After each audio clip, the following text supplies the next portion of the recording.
These grasses, reeds, wild flowers, milkweed really are this tall. And they give us a sense of being surrounded in a sense by unfamiliar territory. I don't want to go in there and get bitten by a tick or some critter that will come out and suddenly grab me.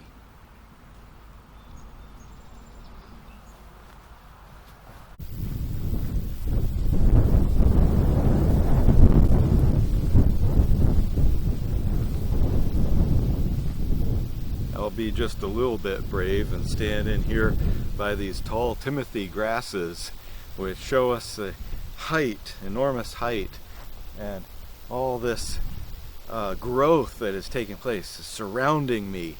You get a sense of wild and exorbitant growth.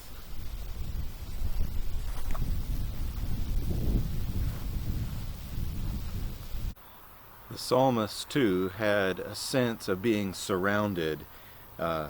In Psalm 120, we get a sense of that. In my trouble, I cried to the Lord, and he answered me. Deliver my soul, O Lord, from lying lips, from a deceitful tongue. Lying lips, sharp sword. It's kind of like this fruit tree with all of its, it's a thorn apple tree. It has some fruit on it, but a lot of thorns. And so in Psalm 120, sharp arrows of the warrior, the burning coals of the broom tree. And it ends up, I am for peace, but when I speak, they are for war. The sharp arrows of lying lips are like these thorns on the thorn apple tree. They poke out at people and they destroy and they take away.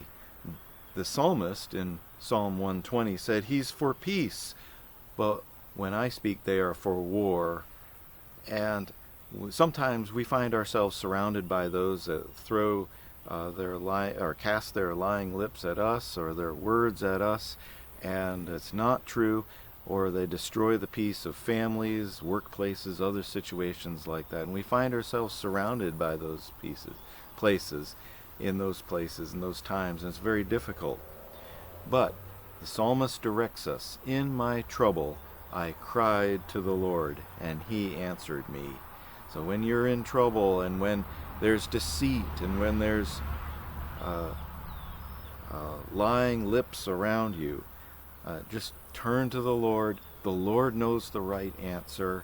We're not going to join in with throwing back swords or violence or any kind of retaliation. Instead, we're going to trust the Lord. We're just going to ask the Lord. In my trouble, I cried to the Lord, and he answered me. And the Lord is going to answer with his peace and with his joy and with hope in him for all eternity.